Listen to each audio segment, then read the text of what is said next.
हाय, मेरा नाम आरजे गौरव है और आप देख रहे हैं आरजे गौरव टॉक्स। हम इसमें बात करेंगे भारत बनाम इंग्लैंड पहला वनडे जो नागपुर में होने वाला है।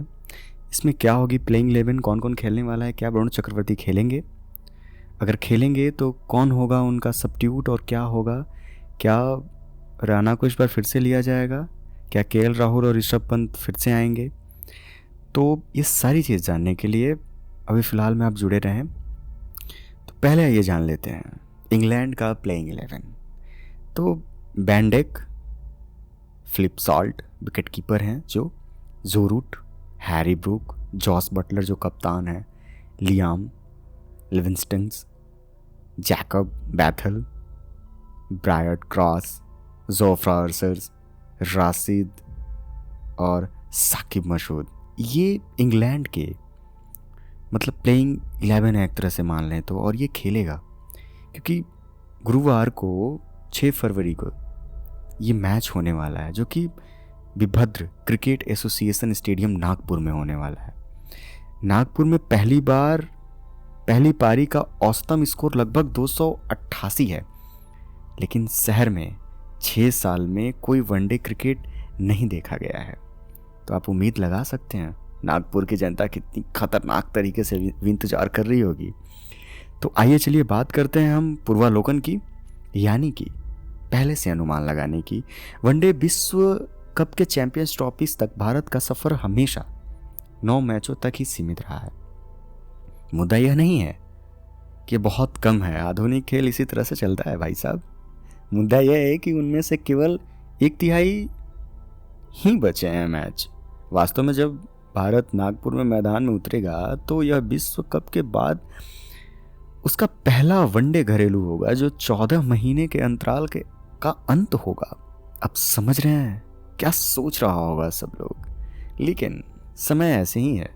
और चैंपियंस ट्रॉफी के लिए तैयारी के लिए गोला बारूद की कमी नहीं है हमारे भारत में, विशेष रूप से घरेलू परिस्थितियों में जहां बेहतर प्रदर्शन की अधिक गुंजाइश है। इंग्लैंड के खिलाफ 3 मैचों की श्रृंखला में अत्यधिक वजन देती है, जो एक ऐसा मुकाबला व्यस्त क्रिकेट कैलेंडर में भी है जो अपने आप ने अलग पहचान कर लिया होगा। अपना कार्यक्रम भारत के लिए कुछ हद तक अनुकूल है क्योंकि ये विदर्भ में शुरू करते हैं, न कि पश्चिम की ओर मोटेरा में, जहां उन्होंने रिकॉर्ड भीड़ के सामने ऑस्ट्रेलिया से विश्व कप ट्रॉफी खो दी थी।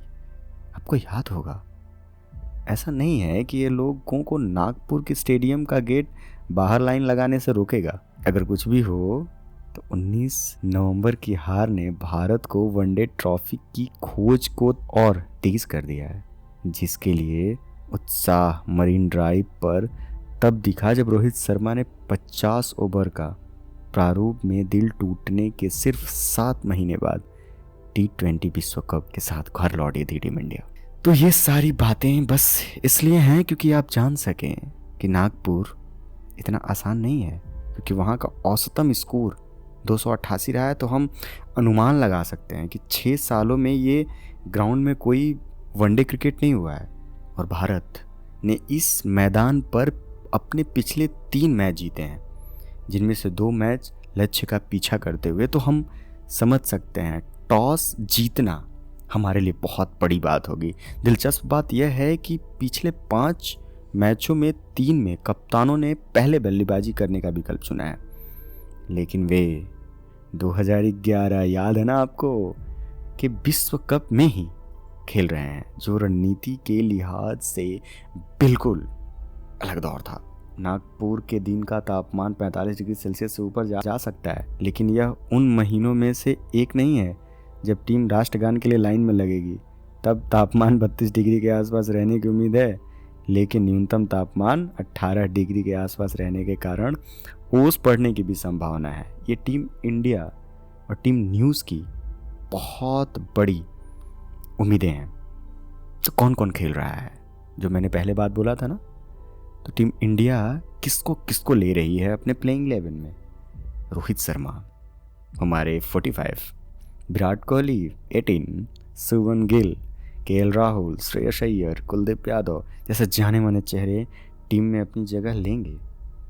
उनके साथ रविंद्र जडेजा, ऋषभ पंत भी होंगे भाई साहब, जिन्हें स्पॉट के लिए कुछ प्रतिस्पर्धा का सामना करना होगा, क्योंकि वरुण चक्रवर्ती को वनडे में शामिल किया गया है। इन्होंने पिछले मैच आपको याद है ना, मैन ऑफ द सीरीज रहे हैं, लेकिन उन्हें तुरंत कोई खेल मिलने की संभावना नहीं है जब तक कि कोई चोट न हो। ठीक वैसे ही जैसे यशस्वी जायसवाल का बैकअप ऑनर होने की संभावना है। विश्व कप के बाद मोहम्मद शमी, जिन्होंने T20 सीरीज में अंतर्राष्ट्रीय वापसी की, विश्व कप के बाद पहली बार वनडे के रंग में उतरेंगे। उम्मीद है जसप्रीत बुमराह केवल तीसरे वनडे के लिए उपलब्ध, या मोहम्मद सिराज छोड़ दिए गए नहीं। इसलिए यह देखना दिलचस्प होगा कि दक्षिण अफ्रीका में बड़ी सीरीज खेलने वाले अक्षरदीप सिंह कैसे कदम बढ़ाते हैं। हार्दिक पांड्या पर नज़र रखें, जो विश्व कप के बाद वनडे में भी वापसी करेंगे।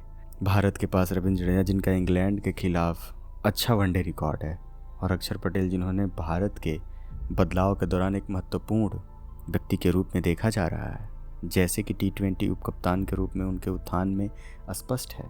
तो बीच चयन होगा, साथ ही कौन सा बल्लेबाज शीर्ष पर दाएं हाथ के बल्लेबाजों की धारा को तोड़ देता है। वाशिंगटन सुंदर, जो आसान ऑफ स्पिन के साथ आता है, या ऋषभ पंत, जिसका मतलब है कि KL राहुल या श्रेयस अय्यर में से केवल एक ही खेल सकता है भाई साहब। तो संभावित प्लेइंग 11 क्या होगी हमारी? रोहित शर्मा कप्तान, सुमन गिल होंगे vice captain, Virat Kohli, Washington सुंदर, KL राहुल, श्रेयस अय्यर, हार्दिक पांड्या, अक्षर पटेल और रविंद्र जडेजा में से कोई एक, मोहम्मद शमी, अर्शदीप सिंह, कुलदीप यादव। एक्चुअली अगर एक बात करें ना, तो क्या आप जानते हैं मोहम्मद शमी ने 9 वनडे को मैच में जोस बटलर को 5 बार आउट किया है। 2023 विश्व कप के बाद से हैरी ब्रूक का औसत 71 है। विराट कोहली और रोहित शर्मा ने मिलकर नागपुर में 8 वनडे पारियों में 529 रन बनाए हैं, जिसमें 3 शतक और 2 अर्धशतक शामिल हैं। जोस बटलर ने भारत में 16 एकदिवसीय पारियों में 221 रन बनाए हैं। उनका औसत केवल 13.81 का है, जिसमें उनका उच्चतम स्कोर 43 रहा है। इनको तो जल्द ही निपटा लेंगे हम, क्योंकि हम लोगों ने तो पहचान लिया है इन्हें। इंग्लैंड ने भारत में एकमात्र एक दिवसीय श्रृंखला 1984-85 में जीती थी, और आखिरी बार उन्होंने 2002 में एक श्रृंखला ड्रॉ की थी। तब से 6 श्रृंखलाओं में से प्रत्येक में हार का सामना करना पड़ा है। वैसे हम भारी हैं भाई। तो चलिए, कल के मैच का इंतज़ार रहेगा, और नागपुर की जनता से भाई उम्मीद करते हैं कि तुम भीड़ बढ़ाओ यार, हमारी ब्लू टीम जर्सी को आगे बढ़ाओ, क्योंकि जब ये आगे बढ़ेंगे ना भाई साहब, तभी तो देश ऊंचा रहेगा। जय हिंद। और आप देखते रहिए। अगर आपको अच्छा लग रहा है मेरी ये कमेंट्री या मेरा ये बोला हुआ चीज़ें हैं, तो RJ टॉक्स को यार सब्सक्राइब करो, लाइक करो, ठीक है, और आगे बढ़ते रहो। जय हिंद।